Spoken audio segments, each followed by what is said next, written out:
दोस्तों, मोहन एस्ट्रोलॉजी में आप सभी का स्वागत है। मैं हूं आचार्य गौतम मोहन और आज मैं आपको एक ऐसा किस्सा सुनाऊंगा जिससे आपको वास्तु के महत्व का पता चलेगा और आपको यकीन हो जाएगा कि लाल किताब वास्तु से ऊपर कोई वास्तु नहीं है। बाकी सब नकली वास्तु हैं और सच्चा वास्तु है केवल लाल किताब का वास्तु, जिसमें हर एक वस्तु की कुंडली बनती है, जिसे हम मकान कुंडली, फैक्ट्री कुंडली, दुकान कुंडली कुछ भी कह लें, लेकिन एक वो वास्तु पुरुष का स्वरूप बनता है और उसी से सब चीज़ों का पता लगता है। आज मैं आपको बताऊंगा कि कैसे फैक्ट्री में, एक ऐसी फैक्ट्री में जो बंद पड़ी थी 1 सप्ताह के कारण, किसी कार्ड के खराब होने के कारण, तो कैसे पता लगा कि उसकी क्या चीज़ खराब है। ये एक ऐसी फैक्ट्री थी जो सोनीपत पे थी और ये लगभग 2003 की बात है ये। और जो कुंडली मैं आपको दिखा रहा हूँ, ये वहाँ पर उस समय कुंडली थी फैक्ट्री की, जो फैक्ट्री की कुंडली बनाई। ये हुआ क्या कि मेरे एक पत्रकार दोस्त थे और उन्होंने मुझे बताया कि ऐसे ऐसे उनके एक दोस्त की फैक्ट्री है और उस फैक्ट्री में कुछ प्रॉब्लम आ रही है और 1 सप्ताह से वो फैक्ट्री नहीं चल रही और उनके सारे इंजीनियर्स पता लगा रहे हैं, लेकिन उनको पता नहीं लग पा रहा कि किस कारण से क्या खराबी है और फैक्ट्री नहीं चल रही। तो जब उन्होंने अपने दोस्त से बात की तो उन्होंने कहा मेरे को ज्योतिष वास्तु इन पे यकीन नहीं है। तो जो हमारे कॉमन फ्रेंड थे, जो पत्रकार थे, उन्होंने उनको कहा कि नहीं, एक बार ट्राई करके देखो, आचार्य जी बहुत विद्वान हैं और शायद आपका सोल्यूशन हो जाए। तो खैर उन्होंने उनकी बात पे विश्वास किया, मुझे इनवाइट किया और जैसे मुझे इनवाइट किया तो मुझे दिल्ली से सोनीपत जाना पड़ा उनकी फैक्ट्री में। तो जाकर मैंने सबसे पहले उनकी फैक्ट्री का नक्शा मंगवाया। नक्शे से मैंने उस फैक्ट्री की कुंडली बना दी कि उस फैक्ट्री में कौन कौन से ग्रह कहाँ पर हैं। अब जब उस फैक्ट्री की कुंडली बन गई तो फिर मैंने ग्रहों की गोचर स्थिति को देखा कि गोचर स्थिति ग्रहों की क्या कर रही है।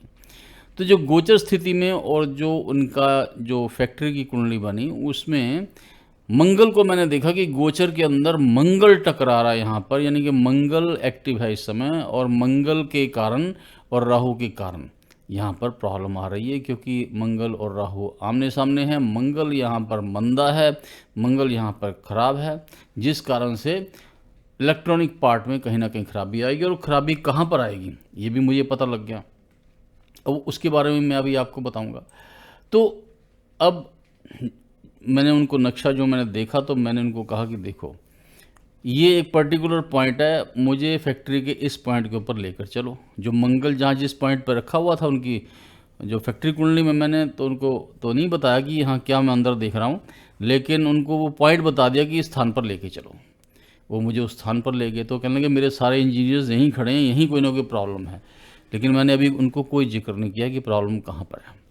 जब मैं उस लोकेशन पर पहुंचा तो मैंने देखा कि वहाँ पे लगातार बड़े बड़े रैक हैं और रैक्स के अंदर कार्ड लगे हुए हैं।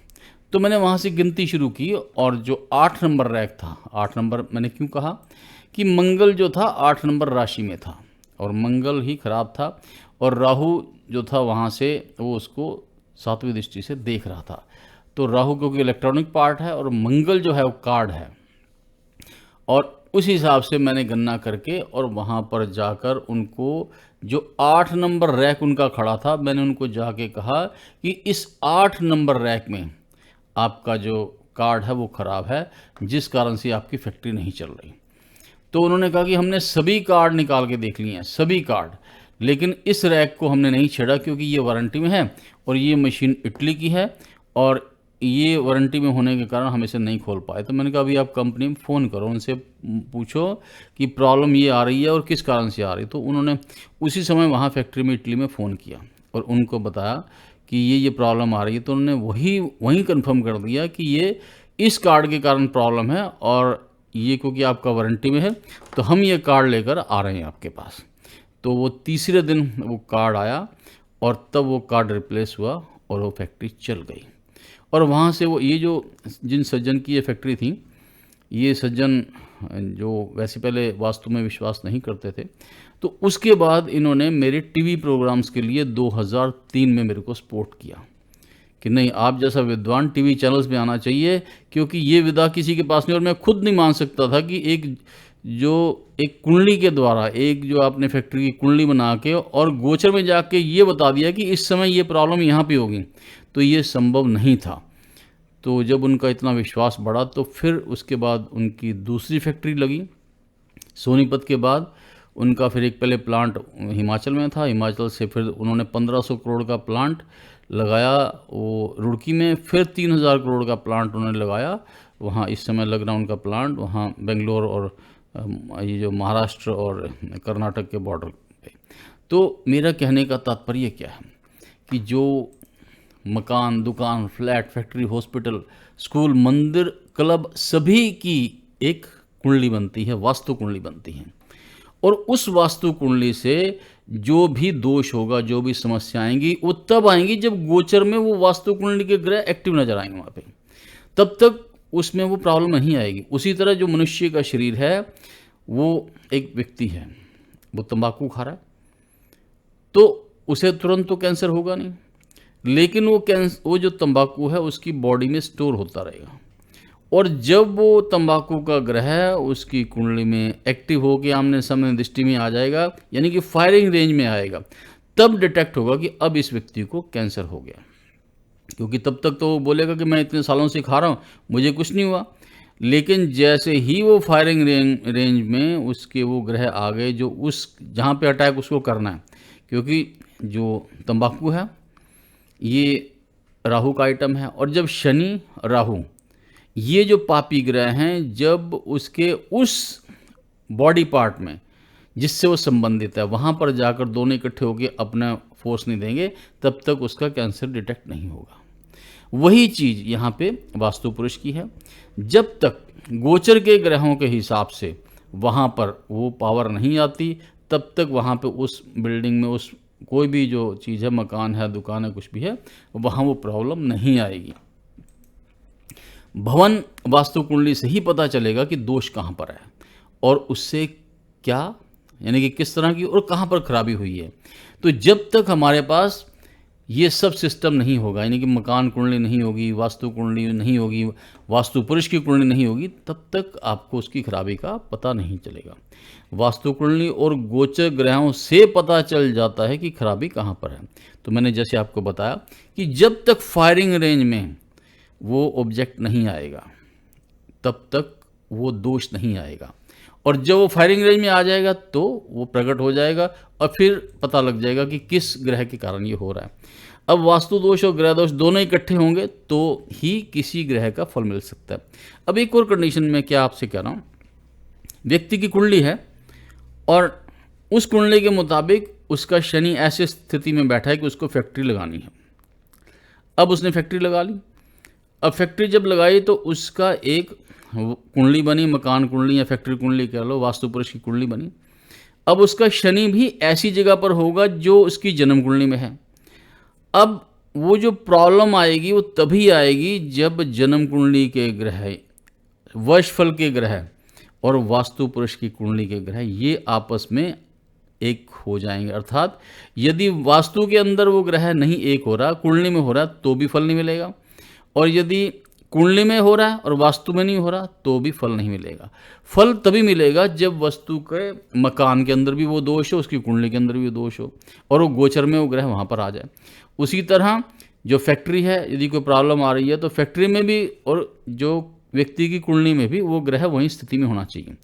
तो जो ग्रह उस स्थिति में नहीं है, जैसे व्यक्ति की कुंडली में कुछ ग्रह खराब जगह बैठे हुए हैं, लेकिन उसकी जब वास्तु करो उस फैक्ट्री का, तो उन ग्रहों की वस्तुओं को फैक्ट्री में उन स्थानों पर कभी मत रखो जो व्यक्ति की कुंडली में खराब है, इससे उसका बचाव हो जाएगा।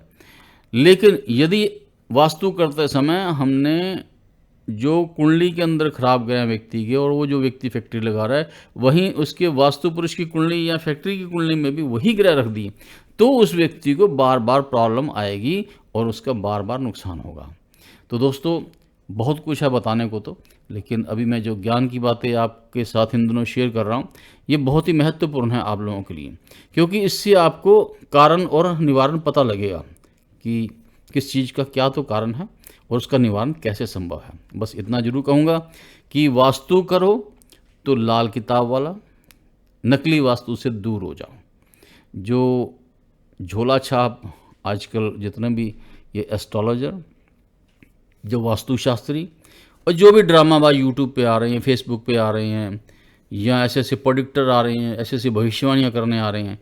मैं बड़े बड़ी भविष्यवाणियाँ देखी लोगों ने की, बड़े बड़े नाम हैं उन महान पुरुषों के, कहीं तो टीवी चैनल में आ रहे हैं, कोई यूट्यूब में वायरल हो रहा है, लेकिन उनकी जब पास्ट भविष्यवाणी आप देखोगे तो सब कूड़ा नज़र आएंगी। क्योंकि ये जो फालतू के जो बयान है ना, इनके द्वारा कुछ होने वाला नहीं है, बल्कि समाज में नुकसान ही हो रहा है या जहर ही फैल रहा है। तो ये जहर है हमारी प्रॉब्लम की जड़, जो हमारे दुखों का कारण सबसे बड़ा यही है। तो मेरा एक ही आपसे अनुरोध है कि आप व्यर्थ के वीडियो देखना बंद कर दो, या आपको देखना ही है तो उसके सारे पास्ट के वीडियोस चेक करो पहले। किसी भी चैनल को आपने देखना तो उसमें कितनी सच्चाई है, क्या उसका जो भी भविष्यवाणी उसने की हैं वो 90% या 70-80 कुछ % तो सही हो। मुझे एक और बात मेरे याद आई। एक बड़े सीनियर लेवल के IAS अधिकारी, उनको किसी ज्योतिषी ने बता दिया कि उनकी एक पर्टिकुलर डेट में मृत्यु हो जाएगी। अब वो बड़े परेशान, तो इतने परेशान कि मेरे को कम से कम दिन में 10-12 बार फ़ोन करें कि मेरा इस एंगल से चेक करो, मेरा उस एंगल से। तो वो जो विद्वान जिन्होंने वो जो भविष्यवाणी की थी, वो भी दिल्ली में एक अच्छे एस्ट्रोलॉजर थे। तो मैंने फिर उनको कहा कि मैंने चेक कर लिया है, ये कुछ भी नहीं होगा ऐसे इस डेट को, और मेरे सामने कोई यहाँ पे मृत्यु का योग नहीं आ रहा। तब भी उनको संतोष नहीं हुआ। फिर मैंने उनको उपाय बता दिए कि आप ये उपाय कर लो, आपकी हर तरह से सुरक्षा, कोई दुनिया की ताकत नहीं आपको कुछ कह सके। उन्होंने फिर भी तसल्ली नहीं की, उन्होंने कहा कि नहीं, उस एस्ट्रोलॉजर से मिलो। अब जब उन एस्ट्रोलॉजर्स का मैंने पता करवाया तो वो जो एस्ट्रोलॉजर थे वो तो सुरक्षित हार गए थे, लेकिन उनके जो बेटे थे उनके बारे में पता हो तो उनसे मैंने बात की। वो दिल्ली सरकार में मंत्री भी रह चुके थे, उनके जो बेटे थे। तो उन्होंने कहा कि मेरे पिताजी ने दिल्ली यूनिवर्सिटी से ये अध्ययन किया था इन चीज़ों का, और अब वो नहीं रहे और मुझे कुछ इसका पता नहीं। तो मुझे समझ आ गई कि अब तो देखो यहाँ से तो कुछ होगा नहीं। फिर मैंने उनको ये बात बताई कि नहीं, वो तो अब नहीं रहे, तो इसलिए आप ये मान के चलो कि जो मैंने बताया वही होगा। अब वो जो डेट आई 7 फरवरी, अब 7 फरवरी को रात को मेरे से बात हुई। मैंने कहा सुबह अब रात को आराम से सो जाओ और सुबह बात करेंगे। अब सुबह जब 7 बज गए, 8 बज गए, 9 बज गए, कुछ नहीं हुआ।